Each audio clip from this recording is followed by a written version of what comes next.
Hey everyone, Kevin here with Victory 4x4. In this video, I'm going to show you how to install our engine and transmission skid system for your LX 570 and 200 series Land Cruiser.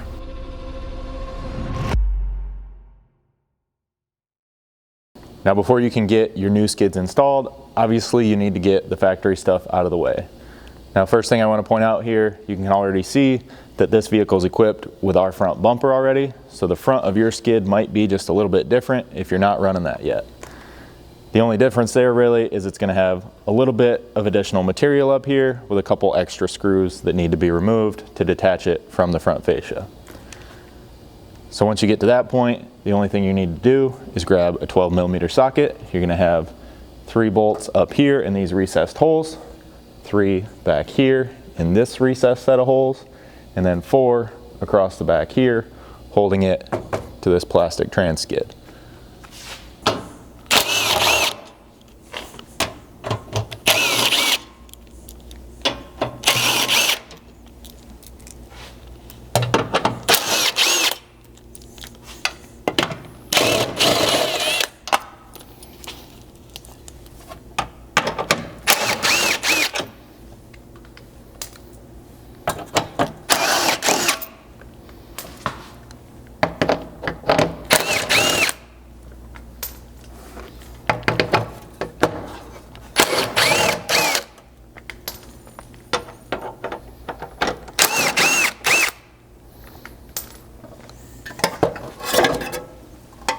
Then with that out of the way, there's just 2 more fasteners that need to be removed here to drop this plastic skid down.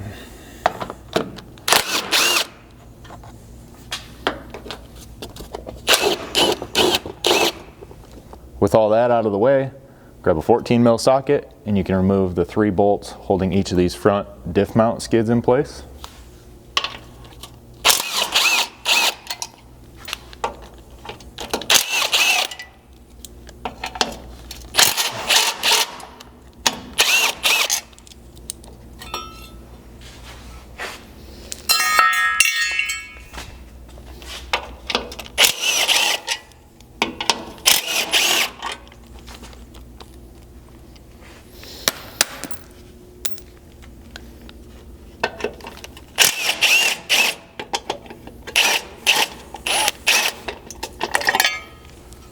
Followed by the 4 bolts holding this rear transmission skid in.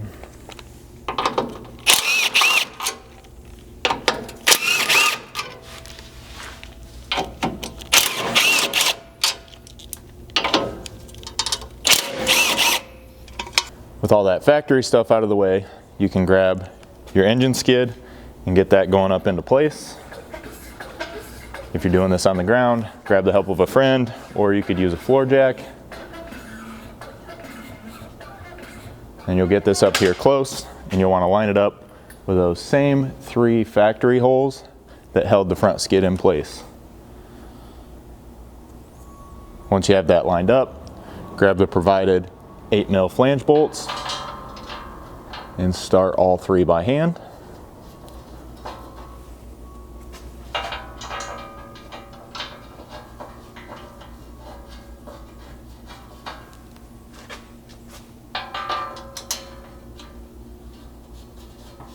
Then, once all 3 of those are started, you can snug them up enough that they support the whole weight of this plate, but not so tight that you can't move that for ease of alignment.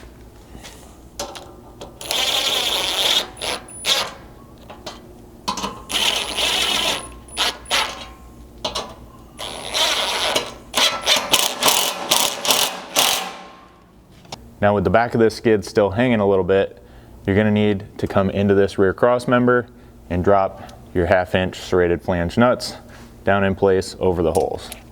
So all you need to do to figure out which holes you're going to be using is to push this up tight or close. We can identify that we're going to use this hole here and this slotted hole here. Now on this side, the hole directly above that is going to be a little bit small to fit this nut through. So I'm just going to come over one and then using a pick, a screwdriver, piece of weld wire, whatever you might have, you can kind of poke that out the top and use it as a guide to drop that nut down. And then we'll just need to slide it back over the correct mounting hole. And then here on this side, with this slightly slotted hole, you should be able to angle this nut just a little bit and drop it right down through that hole.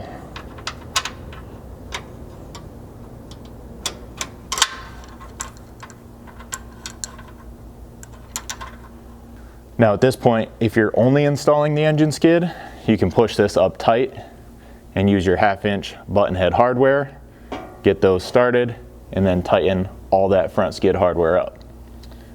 However, if you're going to be installing the transmission skid at this time, you're going to want to get that in place, and then we'll slide it over top of this back face of the engine skid, push those up together, and get that 1/2 inch hardware started. Now you can get your transmission skid up in place, and then what we're going to do is actually hang it off of these back 2 bolts, making sure that the front of the skid, like we mentioned before, is above the engine skid. That'll support the weight of this skid, and then we can go back up front and push those 2 skids up together using our jack. So back here, you're just going to be using your 3.5 inch long 7/16 bolts with a washer provided. You'll push these all the way up through the skid and this cross member. And then up top, you'll use another washer and a flange lock nut. Then, kind of like we mentioned on the front skid, you just want to get these tight enough to support the weight of that while we move the jack. Then we'll go up there and start the front hardware. Then now back up here, we'll just use this jack to push the 2 skids up together, making sure those holes stay aligned.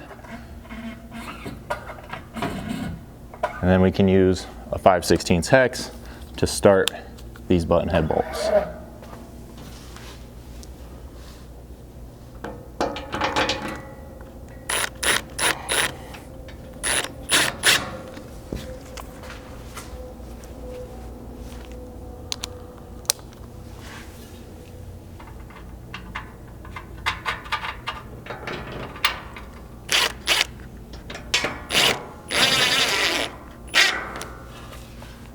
Now that we have all our hardware started, we can drop this jack out of the way and go back, make sure alignment looks good, and tighten everything up.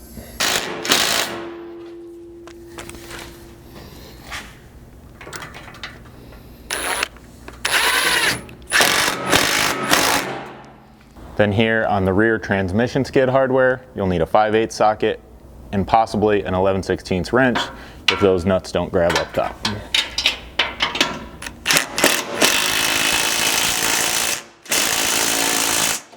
Then after all your skid hardware is tight, the last thing you need to come back and do is install this access door. So for that, you're just using 5/16 button heads, push this in place, then install the serrated flange nuts on the back side. Then those 2 can be tightened up with a 3/16 hex.